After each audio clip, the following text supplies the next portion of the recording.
আসসালামু আলাইকুম। আমরা আজকের এই ভিডিওতে দেখার চেষ্টা করব কিভাবে PBX এর রিং গ্রুপ কাজ করে। তো চলুন কথা না বলে এখনই শুরু করা যাক। তো আমরা প্রথমে যে ডায়াগ্রামটা দেখতে পাচ্ছি, এই ডায়াগ্রামে হচ্ছে যে একটা ইউজার বা একটা টেলিফোন থেকে যখন আপনাকে কল দিবে তখন PBX কী করবে। এখানে আমরা যে ডায়াগ্রামটা দেখতে পাচ্ছি এখানে দেওয়া আছে কি 3 বার যখন গ্রাহক কল দিবে তখন 3 জনের কাছে কল যাবে। যখন গ্রাহক ফার্স্ট কল দিবে, ফার্স্ট রিং, তখন কি এই ব্যক্তির কাছে কল যাবে। যখন সেকেন্ড টাইম কল দেবে তখন এই ব্যক্তির কাছে কল যাবে। যখন থার্ড বার কল দেবে তখন কি এই এজেন্টের কাছে বা এই ব্যক্তির কাছে কলটা যাবে। আমরা প্রথম যে ডায়াগ্রামটা দেখতে পাচ্ছি এই ডায়াগ্রামটাতে এইভাবে কলটা টার্মিনেট হচ্ছে। তো আমি রিং গ্রুপ সিস্টেমটা আপনাদেরকে বোঝানোর জন্য কয়েকটা ডায়াগ্রাম নিয়েছি। আশা করছি ধাপে ধাপে আমি আপনাদেরকে সম্পূর্ণ বিষয়টা স্পষ্টভাবে বোঝাতে পারবো। আমরা এর আগে যেটা দেখেছিলাম আইভিআর, তো আইভিআর মেনুতে কি 1 2 3 প্রেস করে করে কল করতে হয়, কিন্তু রিং গ্রুপে কোনো কিছু প্রেস করতে হয় না।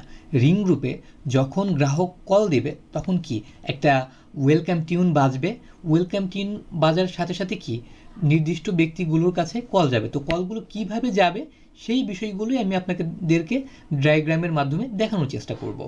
তো এটা ছিল হচ্ছে আমাদের ফার্স্ট স্লাইড। আমরা যদি সেকেন্ড স্লাইডে চলে আসে তাহলে আমরা আরেকটা সিস্টেম দেখতে পারবো। আমরা প্রথম স্লাইডে কি দেখেছিলাম, যখন কল করবে তখন কি কলগুলো র্যান্ডমভাবে এক এক সময় কল করলে এক একজন ব্যক্তির কাছে কল যাবে। আচ্ছা, আমরা দ্বিতীয় ডায়াগ্রামে কি দেখতে পাচ্ছি, টাইমিং সিস্টেম। আচ্ছা, এইখানে কি করবে, যখন গ্রাহক কল দিচ্ছে, এই গ্রাহকটা যখন কল দিচ্ছে তখন কি 0 সেকেন্ড, হ্যাঁ, তো 0 সেকেন্ডে কী হবে, এই ব্যক্তির কাছে যাবে। তার 5 সেকেন্ড পর এই ব্যক্তির কাছে কিন্তু কল চলমান আছে, চলমান থাকা অবস্থায় তার 5 সেকেন্ড পরে আরও কি 3 জনের কাছে কল যাবে।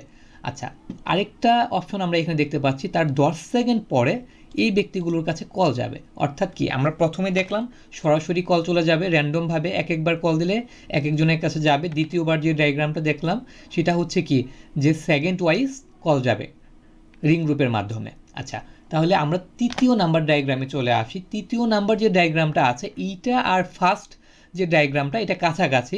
ফার্স্টে সেটা যেটা বলেছিল সেটা হচ্ছে কি যে এক একবার কল দিলে এক একজনের কাছে যাচ্ছে। আর থার্ড যে ডায়াগ্রামটা আমরা দেখতে পাচ্ছি, এখানে দুইটা ডায়াগ্রাম সেম কিন্তু আপনাদেরকে বোঝানোর জন্য রাখা হয়েছে। থার্ড এই ডায়াগ্রামে কি যখন এই ইউজার কল দিচ্ছে আপনার আইপি নাম্বারে তখন কি অ্যাট এ টাইম এই 3 জনের কাছেই কল যাচ্ছে। আর নিচের যে ডায়াগ্রামটা যদি আমরা দেখার একটু চেষ্টা করি সেটাতেও সেম, যখন কল ইনকামিং কল যখন আপনার নাম্বারে আইপি নাম্বারে যখন যাবে তখন কি এই ঘুরে অ্যাট এ টাইম একসাথে এই 3 জনের কাছে কল যাবে। এখানে আর র্যান্ডমলি কল যাবে না, যেটা আমরা কি ফার্স্ট ডায়াগ্রামে দেখেছিলাম। ফার্স্ট ডায়াগ্রামে এক একবার কল দিলে এক একজনের কাছে যাচ্ছে। থার্ড ডায়াগ্রামে যখন কল দিচ্ছে তখন কি অ্যাট এ টাইম একসাথে সকল এজেন্টের কাছে কল যাচ্ছে। আচ্ছা, এখন আমরা যদি লাস্ট ডায়াগ্রামটা দেখি যে কীভাবে আসলে এটা কনফিগারেশন হয়, তো এটা এইভাবেই কনফিগারেশন হয়। আপনার রিং গ্রুপের একটা নাম থাকে, রিং গ্রুপের একটা ডেস্টিনেশনের নাম্বার থাকে। রিং গ্রুপের ডেস্টিনেশন কি এইটা নিয়ে আমাদের ডেস্টিনেশনের আরেকটা ভিডিও আছে আমার এই ইউটিউব চ্যানেলের প্লে লিস্টে, আপনারা দেখতে পারেন অথবা আই বাটনে ক্লিক করেও দেখতে পারেন। আচ্ছা, তো এখানে লেখা আছে কি গ্রেটিংস।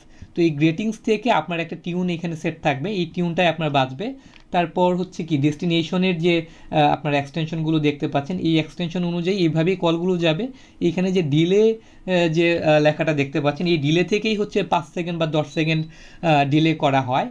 আর রিকোয়েস্ট টাইম আউট কত সেকেন্ড পর্যন্ত কল বাজবে এখানে আমরা এইভাবে কি আপনাদেরকে টোটাল কনফিগারেশন করে দিই। এতে করে আমরা যেটা বুঝতে পারলাম যে আপনার রিং গ্রুপ এবং আইভিআর রিংসটা আসলে সেম, বাট এইখানে খুব বড় কোনো তফাৎ নাই, কিন্তু ছোট যে তফাৎ সেটা হচ্ছে কি আইভিআরে প্রেস করে করে নির্দিষ্ট ডিপার্টমেন্টে কথা বলতে হয়, আর রিং গ্রুপে প্রেস করে করে নির্দিষ্ট ডিপার্টমেন্টে কথা বলতে হয় না।